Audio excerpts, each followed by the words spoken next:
sou o professor Leonardo Aragão e vamos aí para mais uma aula de geografia, né? Então, galera, hoje a gente vai falar sobre a região sudeste do Brasil. Então, para a gente poder recapitular um pouco, né, poder lembrar o que a gente estava tendo, nós falamos um pouco sobre os tipos de divisão regional que o Brasil tem.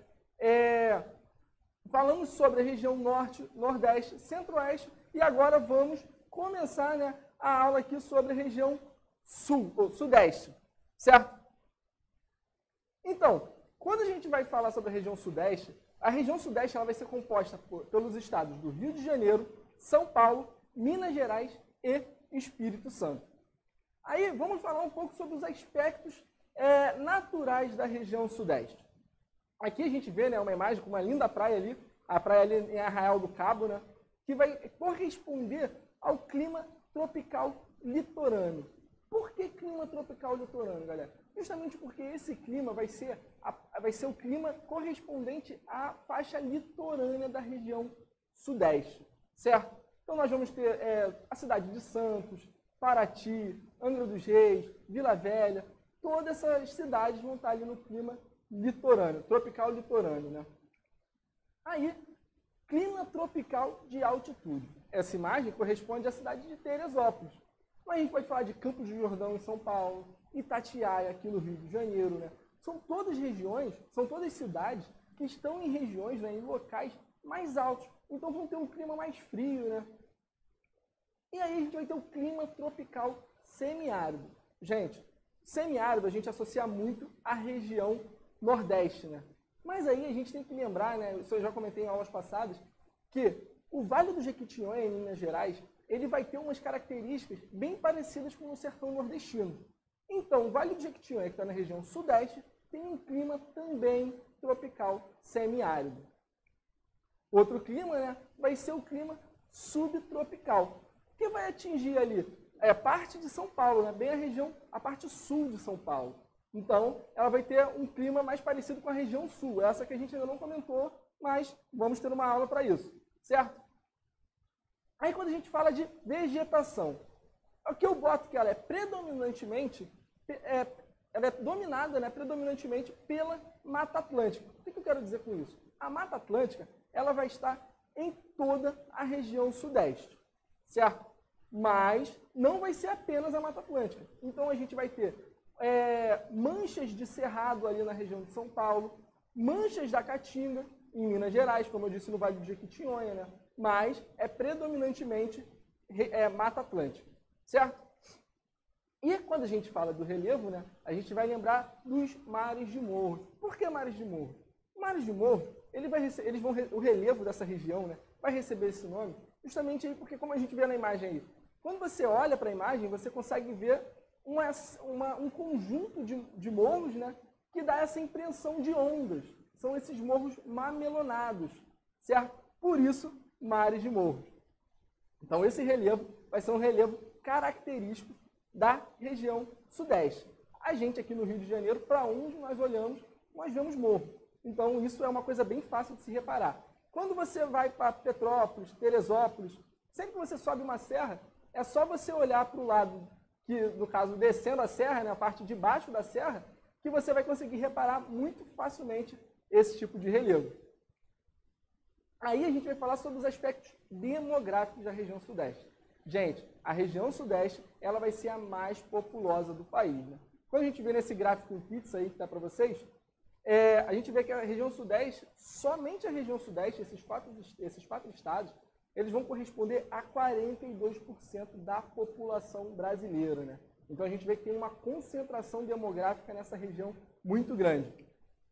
Isso se dá devido à forma em que a região foi ocupada, né? Então, no primeiro momento, a gente vai ter um extrativismo vegetal, né? Um extrativismo do pau-brasil. Então, a gente começa ocupando aqui com vila, né? E começa tirando o pau-brasil, né? A extração do pau-brasil. Quando se descobre ouro em Minas Gerais, muitas pessoas saem do Nordeste, né? Da colônia, na época a colônia era muito forte ali no Nordeste, e passa a vir para a região de Minas Gerais, né? Trazendo uma grande população para a região sudeste do Brasil. Depois do ciclo do ouro, né, um outro boom populacional que a região sudeste vai sofrer vai ser justamente no ciclo do café, né? Que durante um tempo foi uma forte produto da economia brasileira, responsável pela maior parte da balança comercial do Brasil, né? E com a decadência do café, né, com a diminuição da importância na economia do café, o que vai acontecer? A gente vai incentivar a industrialização brasileira. E como eu já disse em aulas passadas, né, quando a gente falou de urbanização, ocupação e tudo mais, a gente vai lembrar o quê? Que a industrialização brasileira, ela começa na região sudeste, certo, gente? Então isso vai fazer com que venha muitas e muitas pessoas nesse período. E aí, né, quando a gente fala de economia, como eu falei, da indústria, né, a gente vai ver que só a região sudeste, ela vai corresponder a 56% do PIB brasileiro. Então, ela é uma região, economicamente falando, a mais importante do Brasil. Sendo que grande parte desse PIB a gente se deve graças à cidade de São Paulo, né, que vai ser a maior metrópole brasileira, né? Coisas que a gente já viu também em outras aulas.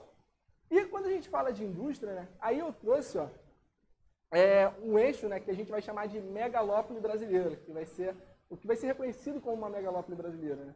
Que vai ser o quê? O eixo Rio-São Paulo, né? Na Via Dutra, onde nós vamos ter uma mancha de indústrias muito grande, uma mancha de industrialização muito grande. Então, várias cidades com esse foco, né? Com esse foco industrial. Então, ainda assim, hoje, o Sudeste é responsável por uma grande parte das indústrias nacionais, internacionais, mas uma grande parte das indústrias que ocupam aqui o território brasileiro. Certo?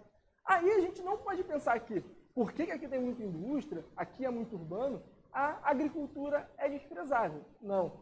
Como eu mostrei para vocês nessa imagem, a gente pode ver o quê? Avanço da fronteira agrícola, mas em questão da cana-de-açúcar. Então, se a gente olhar para o mapinha, para esse último mapinha de 2014 aqui, olha aqui a manchinha azul.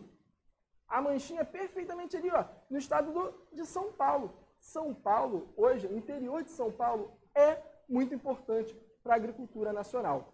Como eu estou mostrando aqui para vocês, né? Aqui é perfeitamente a mancha aqui, da parte da cana-de-açúcar. Como a cana-de-açúcar ainda é importante, hoje em dia, muito para fazer o combustível, né? O etanol. E quando a gente fala do Sudeste também, logo a gente lembra do turismo, né? Sudeste, ele vai ser responsável também por uma grande parte do turismo nacional. Um exemplo disso é a nossa cidade, né? O Rio de Janeiro, a cidade maravilhosa, com diversos cartões postais do Brasil, né? Aí a gente também vai ter a cidade de São Paulo. Quando a gente pensa em Minas Gerais, a gente vai lembrar logo de BH, Capitólio, São Tomé das Letras. São diversas cidades mineiras muito importantes, né? No Rio de Janeiro, a gente não vai ter apenas só o Rio de Janeiro, mas nós vamos ter Búzios, Paraty, Angra dos Reis, e são todas cidades com focos diferentes. Então, nós vamos ter Aparecida para um turismo religioso, Paraty para um turismo histórico, Diamantina para um turismo histórico, né? Então, a gente vai ter uma variedade de tipos de turismo aqui. Então, a gente vai ter turista procurando tudo que quiser, vai encontrar no Sudeste do Brasil. E quando a gente fala sobre a produção de tecnologia no Brasil, a gente também vai lembrar diretamente do Sudeste, certo? Por quê? Gente, tecnologia e ciência estão muito ligadas às universidades. Então, todos os estados vão ter um ponto, né, de pesquisa científica e tudo mais. Mas aqui no Sudeste, nós vamos ter o quê? Que são os tecnopolos, né, que vão ser indústrias muito próximas das universidades. E isso vai fazer uma fomentação tecnológica e científica, né? Então, aí a gente tem na imagem o campus da UFRJ e o campus da Unicamp, né? São dois exemplos aí de tecnopolos, né? Universidade mais indústria, né? Próximas trabalhando junto. Quando a gente fala de mineração, a gente tem que lembrar o quê? De Minas Gerais. Minas Gerais, hoje em dia, no cenário nacional, com a mineração, ela é muito importante no cenário nacional, né? Então, a gente vai ter que destacar o quadrilátero ferrífero em Minas Gerais. Então, a gente vê aí as cidades de Sabará, Santa Bárbara, Mariana, Ouro Preto e Congonhas fazendo esse quadrilátero ferrífero, né? E lembrando que Mariana foi a cidade onde aconteceu aquela catástrofe, né, da Vale do Rio Doce, né? Não, no caso só a Vale, agora é só a Vale. no caso da Vale, onde teve um rompimento da barragem. Né? Então é por quê? E aquilo é o quê? Uma barragem de dejeitos, né? Que vem da mineração. Então, um exemplo aí para vocês lembrarem sempre. Quadrilátero terrífero, lembra Mariano, catástrofe ambiental, certo? Então, galera, essa foi nossa aula sobre a região Sudeste. A gente deu um resuminho aí, passando uma pincelada aí sobre tudo que a região Sudeste engloba, né? Sendo que é a região mais importante do Brasil. Então, ela é bem importante, né? Agora, a próxima aula a gente vai falar da região Sul. E aí, finalmente, a gente vai terminar todas as regiões do Brasil, né? Espero que vocês tenham gostado. E é isso. E até a próxima, galera.